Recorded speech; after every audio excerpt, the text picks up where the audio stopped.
Vlada potrdila traso hitre ceste od Šentruperta do Velenja. Drsanje na Šmartinskem jezeru je prepovedano. Evropski poslanec Franc Bogovič o Šentjurju o izzivih, ki so pred Evropsko unijo. V Žalcu jutri odprto prvenstvo v mini rokometu. Spoštovane gledalke, cenjeni gledalci televizije Celje, lep sneženi pozdrav še zadnjič v tem tednu v naši informativni oddaji Dogodki dneva. Vlada je na včerajšnji seji sprejela uredbo o državnem prostorskem načrtu za gradnjo državne ceste od priključka Šentrupert na avtocesti A1 Šentilj-Koper do priključka Velenje-Jug. Dars je 300 milijonov evrov vreden projekt uvrstil v načrt razvojnih programov, ki jih bodo izvajali od leta 2017 do leta 2020. Kot je znano, že dlje časa izbrani trasi F22 nasprotujejo občine Braslovče, Šmartno ob Paki in Polzela, proti pa je tudi kmetijski minister Dejan Židan, saj naj bi trasa uničila 51,6 hektarja prvovrstnih kmetijskih zemljišč v Savinjski dolini, zaradi gradnje pa bodo morali preseliti kar 43 družin. Civilna iniciativa Braslovče meni, da je izbor trase od Šentruperta do Velenja iz finančnega, prometnega in okoljskega vidika zelo slaba rešitev, zato že napoveduje pritožbo na Ustavno sodišče. Najbolj goreča zagovornica izbrane trase pa je Mestna občina Velenje. Mestna občina Celje pa bo še letos začela urejati pešpot okoli Šmartinskega jezera. Trenutno je v teku izgradnja novih sanitarij za obiskovalce, v bližnji prihodnosti pa bodo uredili tudi spodnje parkirišče. Trenutno se ukvarjajo še s pripravo razpisa, s katerim bo gostinski objekt Brkati Som dobil novega najemnika. Smelimi načrti želijo v prihodnosti v okolico Šmartinskega jezera privabiti še več obiskovalcev, a kopanje poleti in drsanje pozimi sta tam še vedno prepovedana. Mestna občina Celje ima s Šmartinskim jezerom tudi letos velike načrte. Mestna občina Celje si z izgradnjo javne infrastrukture prizadeva z športnimi in rekreacijskimi objekti na to nedvomno eno izmed najbolj obiskanih turističnih destinacij v Celju privabiti še več obiskovalcev, zato pa je seveda potrebna so neka vlaganja in tako naprej. Mogoče bi izpostavil nekaj prioritetnih projektov. Prvi je Brkati Som. Brkati Som je od novembra 2016 v upravljanju Mestne občine Celje. Z Brkatim Somom je prej upravljal Mladinski center Celje, a Mestna občina Celje v tem času že pripravlja razpis za novega najemnika. Izbrali bomo novega najemnika, ki bo na gostinsko kot tudi športno ponudbo gledal bolj holistično. Parcialno reševanje tega problema se je v preteklosti izkazalo za, bomo rekli, slabo rešitev. Dejansko je pa zaradi same lokacije objekta je Brkati Som vezan na, se pravi, delovanje Brkatega Soma na čas toplejših mesecev, tako da predvidevamo, da se bo nekje do prvih toplih mesecev maja, recimo do sredine maja bomo našli novega najemnika in bo potem ta ponudba ponovno zaživela. Kot še poudarjajo, bo izbran tisti ponudnik, ki bo imel posluh za širše dogajanje okoli Šmartinskega jezera, ne le za gostinsko ponudbo. No, v teh dneh pa pospešeno urejajo tudi nove sanitarije za obiskovalce. Kar se tiče sanitarij, smo že v prejšnjem letu, v 2016, začeli z rušitvijo starih in za izgradnjo novih sanitarij. Sanitarije je zelo odvisno od vremenskih pogojev. Vkolikor bodo vremenski pogoji, se pravi, optimalni, da ne bo preveč dežja in snega, lahko pričakujemo, da bodo sanitarije zaključene nekje v začetku meseca marca 2017. Ocenjena pogodbena vrednost za sanitarije je slabih 80 tisoč evrov plus DDV, izvajalec del pa je podjetje E-gradnje d.o.o. Poleg prijetnih sprehodov okoli Šmartinskega jezera pa je tako poleti kot tudi pozimi videti nekatere, ki ravno ne razmišljajo najbolje o svoji varnosti. Poleti je na Šmartinskem jezeru prepovedano kopanje, tudi pozimi je po zaledenelem jezeru prepovedano drsanje.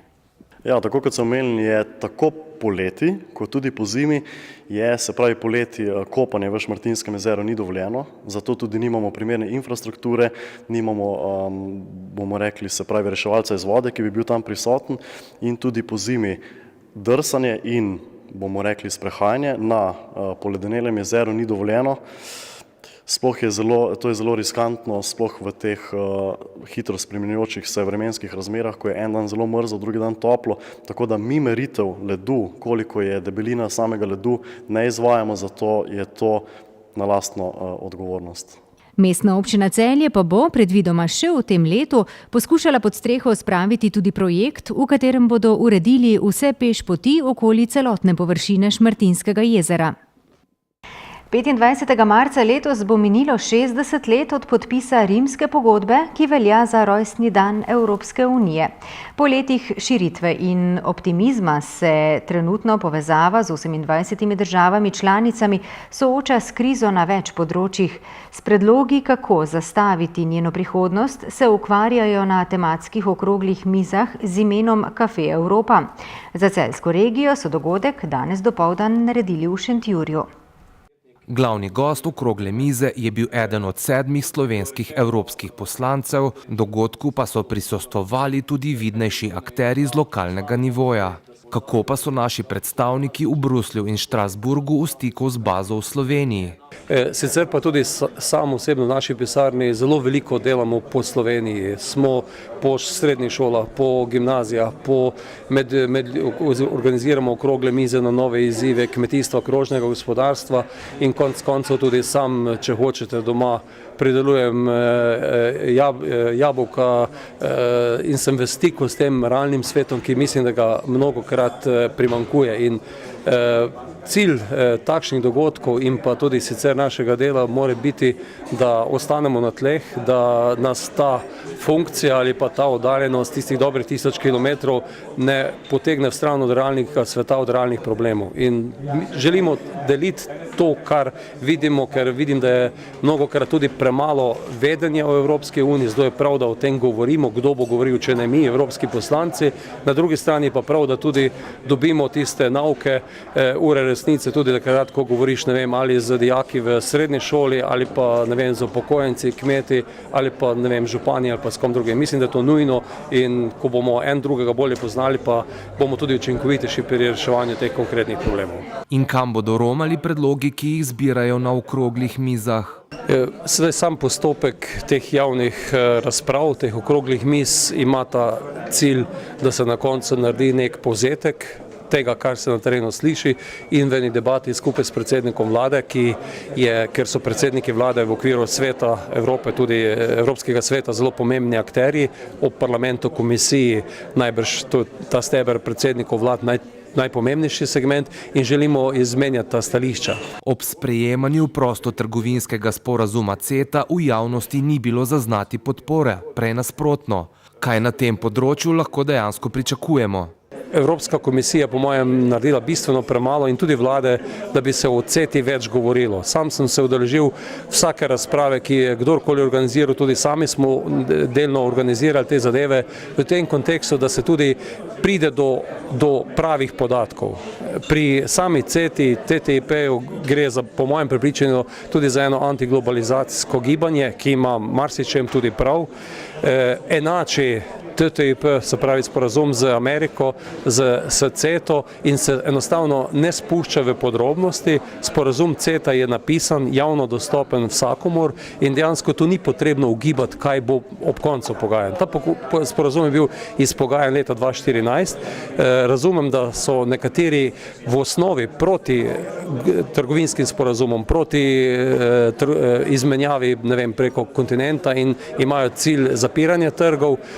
Moram reči, da mislim, da imam namen ta sporazum podpreti. V Evropskem parlamentu še nismo odločali, februarja bo predvidoma glasovanje v Evropskem parlamentu, potem se bo tudi države opredelile, kajti v sodelovanju s Kanado, z državo, ki ima podoben socialni sistem, podoben zdravstveni sistem za razliko od Amerike, ki je precej drugačen, mislim, da je to naš naravni partner, s katerim Evropa mora sodelovati.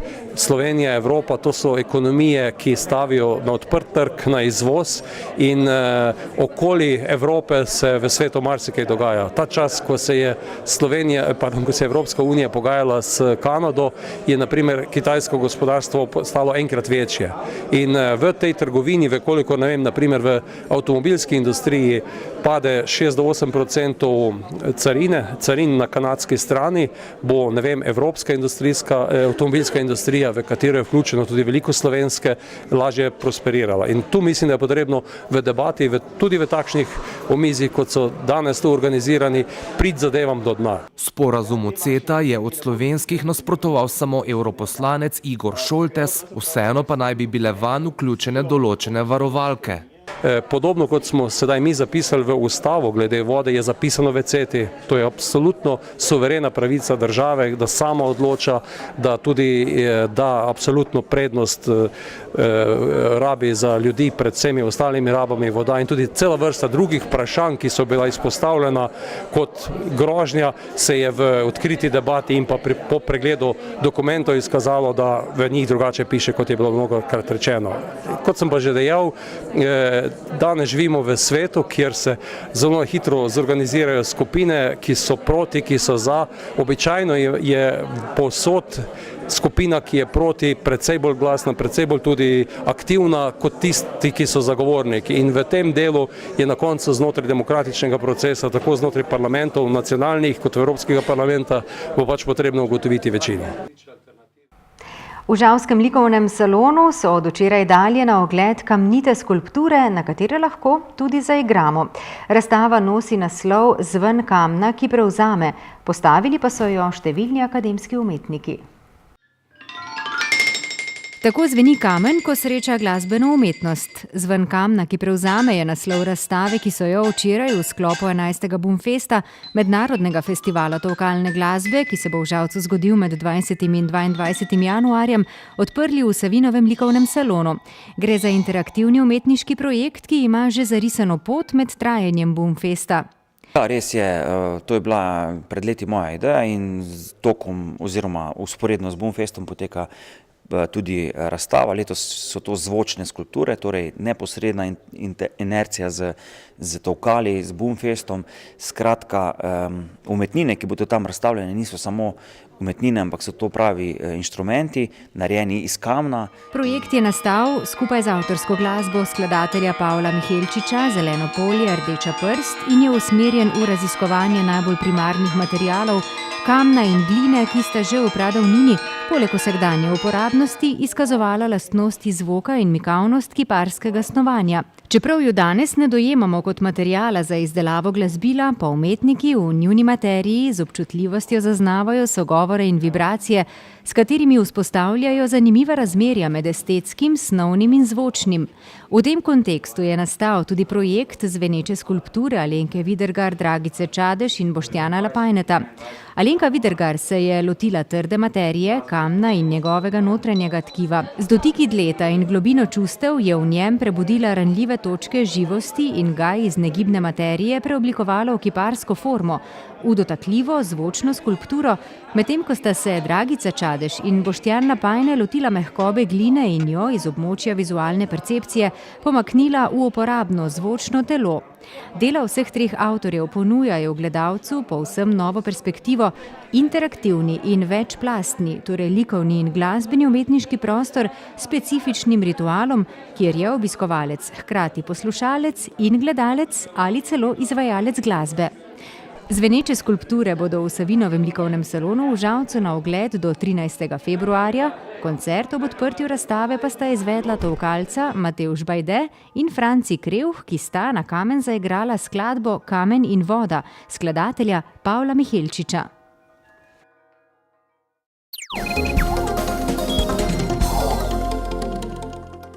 Športna dvorana v Žalcu pa bo jutri prizorišče prvega odprtega prvenstva v mini rokometu.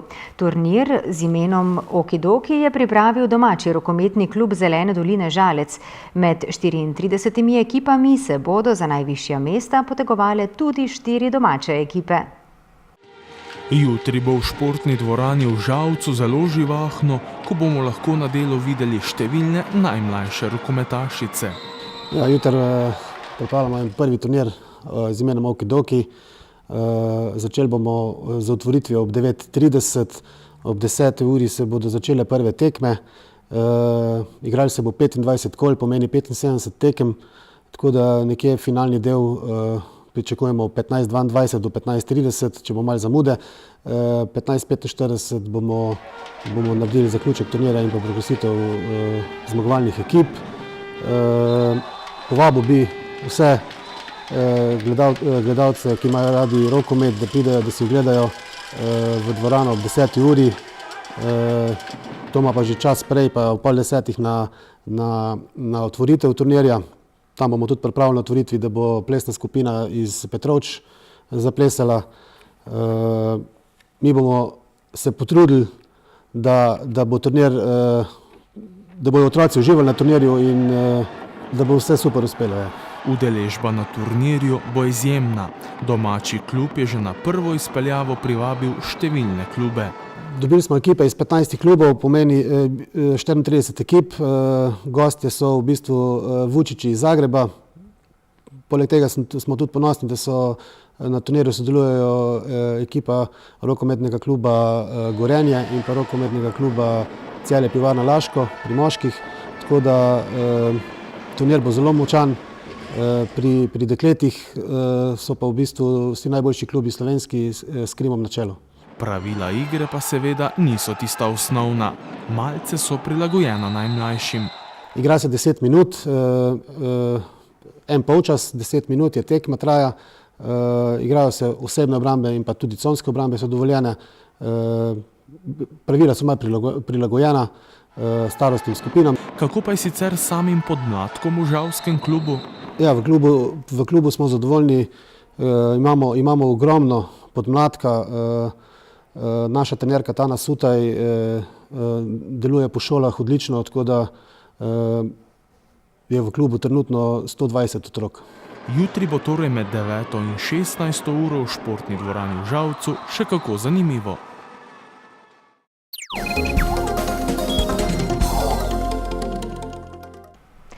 Po noči bo sneženje slabelo in tudi postopno ponehalo, najkasneje na jugu in vzhodu države. Jutri bo po večini zmerno oblačno. Čez dan bo ponekod zapihal zahodni veter. Najnižje jutranje temperature bodo okoli -5, v alpskih dolinah do -10, ob morju okoli 0. Najvišje dnevne od -3 do 3, ob morju do 7 stopinj Celzija. V nedeljo in ponedeljek bo delno jasno z občasno povečano oblačnostjo in mrzlo. Zjutraj in dopoldne bo ponekod po nižinah megla, na Primorskem bo še pihala burja. Hvala lepa za pozornost v tem tednu. Preživite čudovit snežni vikend in bodite z nami spet v ponedeljek. Pa previdno na snegu. Srečno!